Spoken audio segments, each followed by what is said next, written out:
정부가 내년도 의대 증원 규모를 2,000명으로 처음 언급한 건 지난 2월 6일이었습니다. 의과대학 정원을 2,000명 증원하여 현재 3,058명에서 5,058명으로 확대합니다.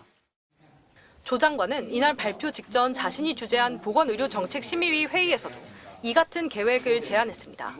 MBC가 입수한 회의록에 따르면 조 장관은 당장 5천여 명이 모자란 의사 수가 2035년엔 만여 명이 부족해질 거란 전망을 토대로 2025학년도부터 2,000명을 증원하자고 했습니다. 구체적 증원 규모가 갑자기 장관의 입에서 등장하자 일부 위원들은 격앙된 발언을 쏟아냈습니다. 한 위원은 전문위원회나 토론회도 없이 이 회의에서 일방적으로 발표하고 회의 뒤 브리핑에서 2,000명이라고 발표할 건데 무슨 의미가 있냐고 비판했습니다. 그는 이어 2,000명이라는 숫자가 상징적으로 많이 늘린다는 의미에서 나왔는지 고민이 필요할 것 같다고도 지적했습니다. 또 다른 위원은 지난 2018년 폐교 당시 정원을 떠맡은 다른 학교에 큰 혼란을 겪게 했던 서남대 의대를 거론하며 그런 학교를 20개 이상 만드는 것과 같은 결과가 초래될 것이라고 우려했습니다. 정부가 그제 법원에 제출한 49건의 의대 증원 관련 자료 중 2,000명이 구체적으로 언급된 문서는 이 보정심의 회의록이 유일합니다. 회의록 유무와 작성 여부 등을 두고 의료계와 신경전을 벌이던 의료현안협의체 역시 언론에 배포한 보도자료뿐이었습니다. 한두 개를 제외하고는 이미 언론에 다 공개된 언론 기사, 그리고 정부가 언론에 배부한 보도자료, 보도참고자료들, 그런 것들이 거의 다였고요.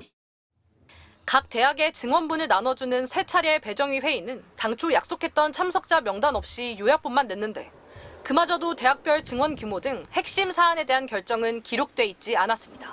MBC 뉴스 유서영입니다. 네, 그럼 유서영 기자와 좀 더 이야기 나눠보겠습니다. 유 기자, 앞선 보도를 보면 정부가 제출한 근거라는 게 사실상 이미 알려진 수준에 그친 듯한데요. 이제 공식 협의체로서 유일하게 2,000명 수치가 제시된 게 지난 2월의 보정심의 회의인데 참석자들은 대부분 정부 계획에 반대하는 입장이었나요? 네, 보정심은요, 이 회의록을 보시면은 좀 정부와 의료계뿐 아니라 소비자 단체 그리고 환자 단체 등도 참여를 합니다.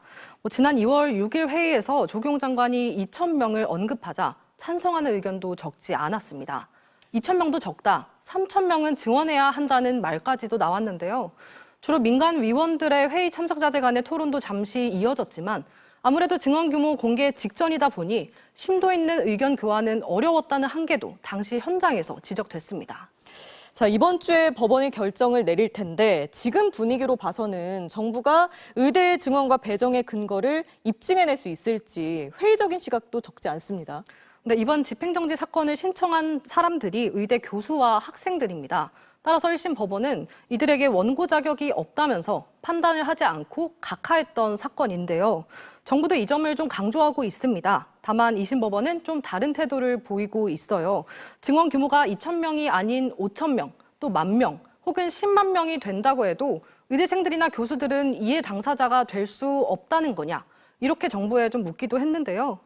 아무래도 소송 당사자로서의 자격을 인정받으면 집행정지 신청을 받아들이지 말지 재판부가 판단하게 됩니다. 아무래도 이번 주로 결론이 날 전망인데 만약 받아들여진다면 최소한 내년도 의대 정원은 사실상 불가능해질 거고요. 법원이 정부 손을 들어줘서 기각한다면 기존 증원 절차가 강행될 것으로 보입니다. 네, 여기까지 듣겠습니다. 유서영 기자 잘 들었습니다. 서울고법 재판부는 정부에 조목조목 자료를 요구했습니다. 먼저 2,000명이라는 숫자가 어떻게 나왔는지 근거를 제출하라고 했습니다. 옛날 자료 말고 2,000명을 결정한 최초 회의록을 내라고 했습니다. 2009년 로스쿨 제도 시행을 앞두고 실시됐던 전국 대학 현장 조사를 언급하며 이번에는 어떻게 조사했는지 현장 실사 자료도 제출하라고 했습니다. 재판부는 또 의대 증원으로 학습권이 침해당할 경우 구체적 지원 계획, 예산도 밝히라고 했습니다. 1심 법원은 집행정지를 신청한 의대 교수와 학생 등은 직접적 이해 당사자가 아니라며 신청 자체를 받아들이지 않았습니다. 그런데 서울고법 항고심 재판부가 1심 결정에 의문을 제기하며 정부 자료를 꼼꼼히 들여다보겠다고 나선 겁니다. 재판부는 모든 행정행위는 사법통제를 받아야 한다며 집행정지 신청을 심리하기로 했습니다. 정부의 자료 제출 시한은 5월 10일로 못 박았습니다. 재판부는 이달 중순까지 결정하겠다고 했습니다. 그 전까지는 정부의 의대 정원을 최종 승인하지 말아달라고도 했습니다. 재판부가 어떤 결정을 할지 법조계 관측은 엇갈립니다. 정부 정책의 문제라 법원에서 판단할 영역이 아니다. 집행정지를 받아들일 가능성은 희박하다는 의견도 있었지만 다른 현직 부장판사는 이해 당사자 범위를 폭넓게 보는 추세라 다른 판단이 나올 수도 있다고 했습니다. 재판부가 집행정지 신청을 받아들이지 않으면 정부의 의대 증원 절차는 그대로 진행됩니다. 하지만 받아들일 경우 1심 심리가 진행 중인 본안 판결이 나올 때까지 정부의 의대 모집 증원 절차가 중단돼 후폭풍은 거셀 것으로 보입니다. MBC 뉴스 김지인입니다.